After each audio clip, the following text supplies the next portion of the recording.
Yeah, Roblox horror games. These games have become so popular that I could argue they could be considered a genre of their own. Many big names come to mind like Doors, The Mimic, and I don't know, the other ones you're probably thinking of. But there's also plenty of terrible games that are flooding the scene after this trend. Stuff like The Blank Experience and Midnight Burger. And I've made a couple of videos about these Roblox horror games in the past, but I can't remember a single game that I've actually been excited to play. But today things change. The other day I was scrolling through YouTube Shorts when I came across a video. These are the top 10 Roblox horror games you need to play.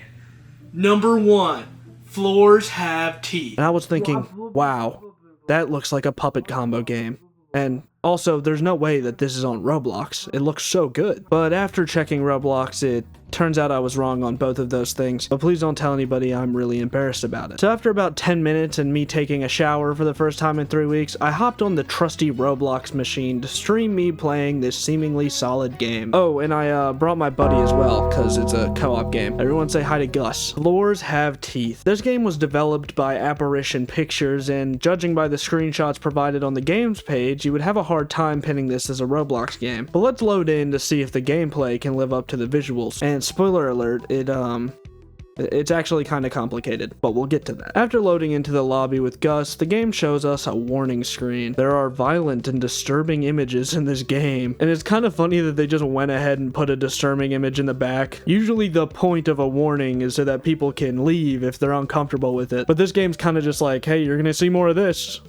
Are you chill with that? You want to see more of this? We're then shown the title screen that spins the game cartridge on the middle left of the screen, right above the play button. And if you somehow haven't realized already, this is pretty inspired by Puppet Combo. In the character select screen, we have Noah, Avery, Penelope, Jordan, and oh, Steve. Don't say Burger in his presence. And if you guys know my previous experience with Burger in Roblox game, it should be pretty obvious who I chose. I always find it very neat when people push a game engine like Roblox to make really unique things. So before we begin, this is already a very good start. This cutscene shows us a glimpse into XQC's house as our friend Bob watches some lay epic TV. An advertisement for Oat Crunch starts to play, and it's very quickly interrupted by well, I can't really tell. Me and my chat tried to figure out what this was, but my current guess is that it is supposed to be blue. We then get a shot of our car heading towards Vanish Town, and dear lord, why would anyone want to be here? The cutscene is ended, and we finally take control of our character. But this is where I realized that Gus actually wasn't in the game, so we had to restart. So,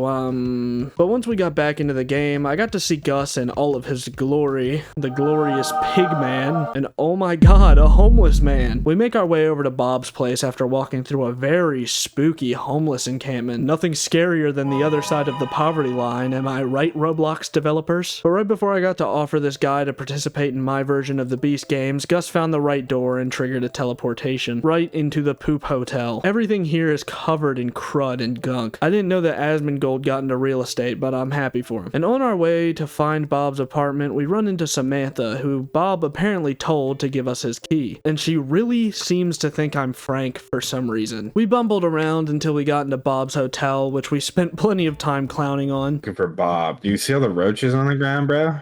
Yeah, bro. They're the teeth. Those are the teeth. I like this, like this really low quality stink lines just in the air. Yeah. Is that like stink lines, or is it supposed to be like a cloud of bugs or something? Maybe. I don't know. Anyway, I'm gonna eat this gross pizza. I can hear you touch my pizza. Jesus, dude. Yeah, bro. Watch this. Bro, no way, bro. No, he did not just do that. I have no clue what this is supposed to be. It's probably supposed to be people, right? We even found this funny glitch that let us peek our heads through the roof and saw some freaky guys. But it turns out Bob just called us over to ask us to go get those oats from the TV for him. And of course we said what any sane person would, which is, why didn't you just ask me to get them on the way here? But no use questioning it, I guess. Apparently we're so devoted to helping Bob get Oat Crunch. So after talking to a couple of NPCs... Can I have some of that chicken, bro? We went to the store to grab our cereal. I think now's a better time than ever to point out my first big criticism of this game, which is how most of the horror in this game is just how horrendously everything looks. There's low quality filth on everything. I understand that we're supposed to be in a rundown poor area, but it isn't necessary to have literally every inch of everything covered in smuts. It ended up bringing me out of it more than anything. To a certain extent, I believe it. Like Bob's house, I have 100% seen places that dirty. I can't imagine anybody shopping at a grocery store that has crap all over the boxes. The game even pointed this out earlier in the apartment. It made note of how weird it was that the oven was dirty even though he doesn't use it. The pavement and the sidewalks are all covered in trash, which I suppose kinda makes sense, but I still think it's a bad choice. Because at the end of the day, everything here is dirty. And how is that scary? Why is a poor area supposed to equate to scary? It just doesn't. I think that if we had like a clean, safe starting area, it would even help when you contrast it to what happens later in the game, but we'll touch on that later when we get there. The biggest sin, however, is this god-awful poster they put up. At first glance, it's like, sure, creepy missing poster, cliche, whatever, but if you spend more than just 1 second thinking about it, this seemingly important foreshadowing just falls apart. It's hard to tell, but the poster says, "Have you seen me?" and half of the face is covered or marked out. First of all, why is the text, like, just taped on? And second, why would they conceal the face? That defeats the whole purpose of a missing poster. So anyways, we bought the cereal, and after a bit more shenanigans, we decided to hit the road. But oh no, the car stopped. What? Who could have seen this coming? But worry not, dear viewer, there's a totally inconspicuous trailer park right across the road from us. Don't worry about it being locked with a giant chain. Let's just break into it, which I'm assuming is to get help for the car, but that gets derailed very quickly. Me and Gus noticed that the park was completely empty, and gee whiz if it isn't the title of the game. But our characters were more concerned about feeding the dog and arrived at the first puzzle. We found this weird guy just standing there, and honestly, I have no idea if it's supposed to be like a weird statue or if it's even supposed to be there in the first place. It doesn't move, and also we don't see him at all for the rest of the game. At the end of the park, there was a trailer with some dog food in it, and also the walls had a combination that's useful for later. And as someone who is a complete idiot when it comes to puzzles, I really appreciate it that they literally just made it a giant wall, and I still didn't notice it until Gus pointed it out. But either way, we traveled back to the dog and said goodbye to the effigy guy. Okay, what's up? You want to give him a name? The dog? Yeah. Who else, bro? Let's call him Pigman Jr. Pigman Jr. Okay. This is my boy. Let's feed him. Oh. Might get a bite too. After we bid Pigman Jr. farewell, we headed over to the garage that has Bob's stove behind it for some reason. The garage has a seemingly pointless tunnel leading us to a room that was roughly the same size as the garage, but we go down anyway because God knows what reason. I feel like at this point it would have just been easier to hitchhike, but you know, I guess I'm not the horror game protagonist. We put the code in from the wall, and that gave us a key to open the locked door from the trailer from earlier. And that locked door, there's a hatch to get to the basement. Why is there a basement in a trailer? That's not how that works. That doesn't work at all. I didn't even that think doesn't about work that. even a little bit. The trailer basement is where we ran into the first big threat. This caged guy tells us to never turn our back on the father and then screams bloody hell as we try to leave. And my knee-jerk reaction in this scenario is, I don't know, maybe leave? But no, this is a horror game, so rational decision-making is out the window, and we are in this now. We actually have no motivation to investigate further besides the big notification on the side that tells me to. In this part of the game, as much as I want to hate it, was kinda alright. The main threat is this guy, the father, who did end up jump scaring me a couple of times, I have to admit. Oh, I see. Oh!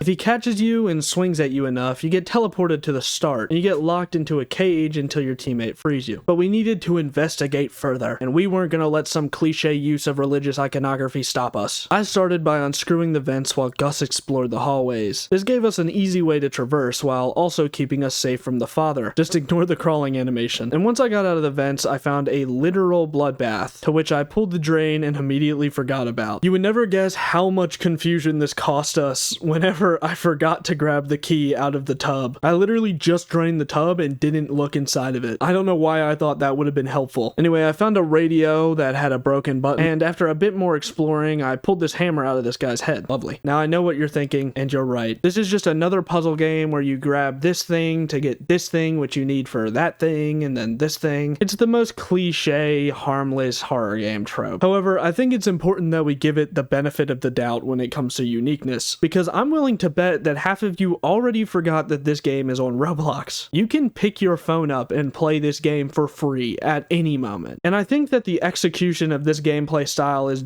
done perfectly fine. Out of this whole game, this is probably where I had the most fun, besides one part, but we'll get to that. However, I don't really feel like making a guide on how to beat this game, so I'm kind of gonna skip over some of the parts to just talk about what's important. While I was exploring, Gus found a pit that we needed a rope to get down into, and after finding a couple of codes, talking to this weird dude, and stealing a rope from this guy, we run into a bit of a blockade. He's just camping the door, bro.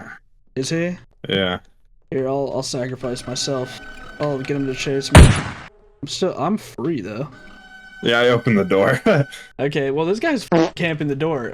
So what am I supposed He to do? is, bro. I don't want to hear it. I'm dead. God damn it. Yeah. This I'm gonna have to fucking run guy, away. dude. Yeah, this guy needs to off. Get me out of here, bro. He's in the room. He's just kind of emoting at me. His arms are so stubby, bro. He could never be a UFC fighter. Is he gone? Yeah, he's gone. He walked away. He's right there.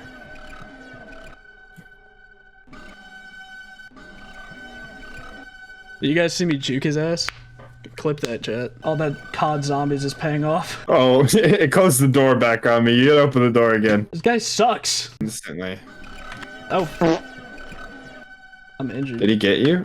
He didn't get me. I'm injured. But he's like, I'm dragging him away from the door right now. Okay, I got the rope. Let's get the out of this. Run! Oh, I'm stuck. I like that he just has 0 object permanence. Did he kill you? Did you die? No, I hid in the closet. I clicked it while I was stuck. It's the long way. I'm going the long way though because it's safe. It's safer to go through the pipes. Dude, how are we supposed to get past him? It's right past him. What if he went down? Can he go down? Yeah, he did.